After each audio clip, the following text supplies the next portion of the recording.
வணக்கம். இரவு நேர பிரதான செய்திகள். செய்திகளின் ஊடாக நர்மதா சிறையில் முதலில் தலைப்புச் செய்திகள். ஆபத்தான மட்டத்தில் டெங்கு அமைச்சர் நலிந்த அபாய அறிவிப்பு. நீண்ட தூர பயணங்களுக்கு 600 சொகுசு பேருந்துகள் அமைச்சரவை அங்கீகாரம்.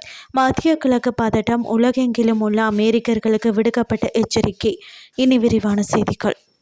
அடுத்த 3 வார காலத்திற்கு டெங்கு நோய் பரவும் அபாயம் காணப்படுவதாகவும், தற்போது டெங்கு நோய் பரவுவது ஓரளவு கட்டுப்படுத்தப்பட்டிருந்தாலும் ஆகஸ்ட் மாதத்தின் நடுப்பகுதி வரை இந்த நிலைமை ஆபத்தான மட்டத்திலேயே இருக்கும் எனவும் அமைச்சர் வைத்தியர் நலிந்த ஜேதிச தெரிவித்துள்ளார். 3 மாவட்டங்களை தவிர ஏனைய மாவட்டங்களில் டெங்கு நோயாளிகளின் எண்ணிக்கை கட்டுப்படுத்தப்பட்டுள்ளதாக தெரிவித்த அமைச்சர், சுற்றியுள்ள பகுதிகளை சுத்தம் செய்யும் பணிகளை தொடர்ந்து முன்னெடுப்பது அவசியம் என்றும் வலியுறுத்தினார்.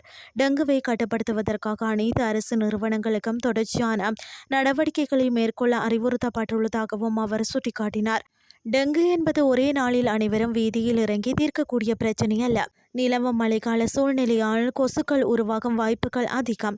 வீடுகளில் நாம் கவனிக்காத இடங்களில் கூட கொசுக்கள் உற்பத்தியாகலாம். அதனால் சுத்தம் செய்யும் பணிகளை தொடர்ச்சியாக செய்ய வேண்டும்.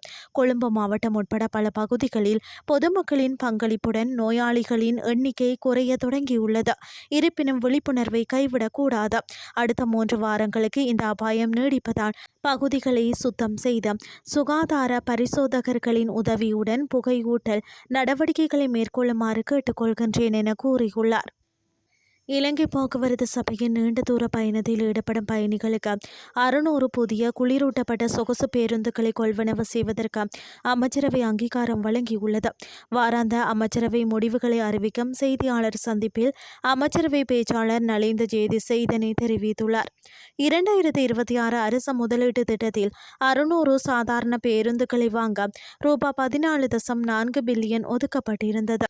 ஆனால் புதிய சாலை பாதுகாப்பு விதிமுறைகள் நடைமுறைக்கு வந்ததை தொடர்ந்து நகரங்களுக்கு இடையிலான மற்றும் நீண்ட தூர போக்குவரத்துக்கு உயர்தர வசதிகள் கொண்ட குளிரூட்டப்பட்ட பேருந்துகளை வாங்குவது சிறந்தது என தீர்மானிக்கப்பட்டுள்ளது.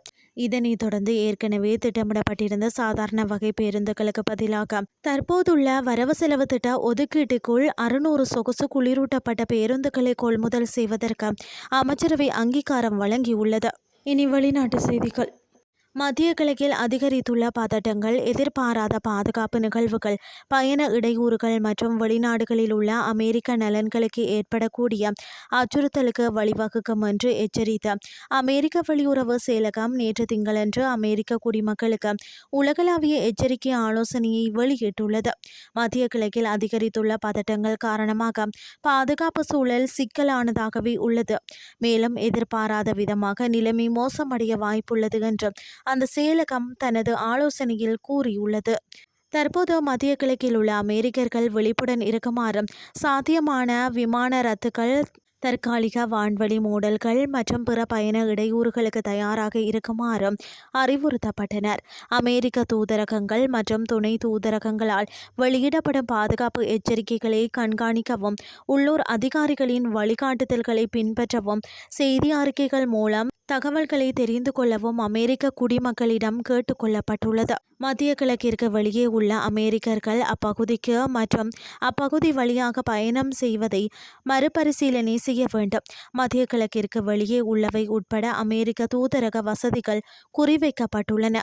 ஈரானும் ஈரானுக்கு ஆதரவான குழுக்களும் வெளிநாடுகளில் உள்ள மற்ற அமெரிக்க நலன்களையோ அல்லது உலகம் முழுவதும் அமெரிக்கா மற்றும் அமெரிக்கர்களுடன் தொடர்புடைய இடங்களையோ குறிவைக்கக்கூடும் என்றும் அது மேலும் தெரிவித்துள்ளது. செய்திகள் யாவும் நிறைவடைகின்றது.